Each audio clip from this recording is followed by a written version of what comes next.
Hello friends, आज मैं आपको एलपीटी के बारे में बताने जा रहा हूं, जो कि RBI, SBI and IBPS clerk में होता है।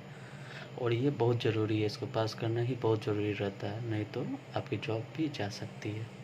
सबसे पहली बात है कि एलपीटी आरबीआई और एसबीआई और आईबीपीएस में अलग अलग तरीके से होता है। आरबीआई का थोड़ा सा ज़्यादा डिफिकल्ट होता है, उसके बाद एसबीआई, उसके बाद आईबीपीएस।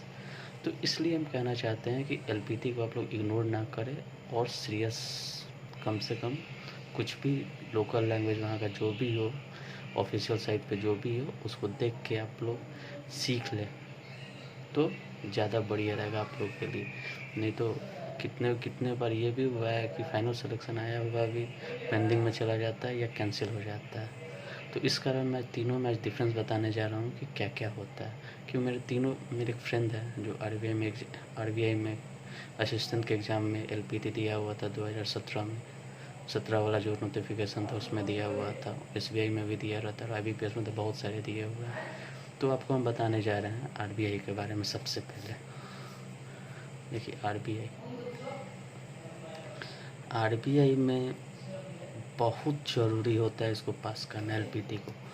एलपीटी को पास करना बहुत ज़रूरी रहता है। अगर पास कीजिएगा तो जॉब मिलेगा, पास नहीं कीजिएगा तो जॉब चला गया। इसमें एकदम कंफर्म रहता है, कोई चांस नहीं, कोई कुछ नहीं, कोई कुछ नहीं। बस इसको पास करना है तो पास करना है। आरबीआई के केस में आपको पास करना है तो पास करना है। एक मेरे फ्रेंड है वो यूपी का, लेकिन वो महाराष्ट्र से भर के दिया था। वो अच्छे नंबर से क्वालिफाई किया था, लेकिन फाइनली उसका एलपीटी हुआ। तो एलपीटी में बहुत सीखने का भी कोशिश किया, लेकिन थोड़े नंबर से वो पास क्वालिफाई नहीं कर पाया, जिस कारण उसका सिलेक्शन फाइनल होते हुए भी उसका सिलेक्शन नहीं हो पाया। इसलिए आपको बताना चाहते हैं कि आरबीआई में बहुत रूल्स एंड रेगुलेशन के साथ एलपीटी का एग्ज़ाम होता है। अब आइए, अब बचा एसबीआई में एलपीटी का एग्ज़ाम अच्छे लेवल से होता है। एसबीआई में मैं बहुत सारे फ्रेंड दिए हुए थे, गुजरात वगैरह से, यूपी का था लेकिन गुजरात से वो दिया था। और गुजरात से देने का था कि उसका एलपीटी एग्ज़ाम हुआ पिछले साल वाले वैकेंसी में, और वो क्वालिफाई नहीं कर पाया था। एसबीआई में वो लड़का क्वालिफाई नहीं कर पाया था, जिसके कारण उसका रिजल्ट पेंडिंग में चला गया। उस समय उसको अपॉइंटमेंट लेटर नहीं मिला और उसका रिजल्ट पेंडिंग में चला गया। और कुछ दिन बाद उसको कंफर्मेशन का मेल आया, और जो कि एसबीआई में उसका फाइनली फिर जाके उसका सिलेक्शन हो गया। ये गुजरात का था। जो मुझे इन्फॉर्मेशन मिला वो जैसे बताया मैंने आपको बताया। ओके, एसबीआई में ये डिफरेंस है कि एसबीआई में वो पास नहीं कर पाया था। जो मिनिमम क्वालिफाई पास था वो पास नहीं कर पाया था, लेकिन सेकंड बार में उसको बुलाया गया तो इसको चांस दिया गया कि आप निकालिए। तो कुछ वो सीख लिया था, तो इसका फिर से एग्ज़ाम हुआ एलपीटी एसबीआई में, और उसका सिलेक्शन गुजरात में हो गया। अब बचा आईबीपीएस क्लर्क। आईबीपीएस इस दोनों से काफ़ी नॉर्मल है।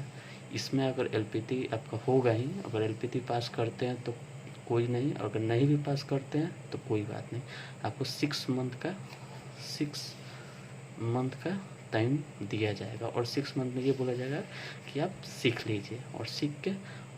लीजिए और आपका एलपीटी आपको फिर देना होगा। वहाँ के जो भी लोकल हेड रहते हैं उन लोगों के सामने एलपीटी आपका देना होगा और क्वालिफाई करना होगा।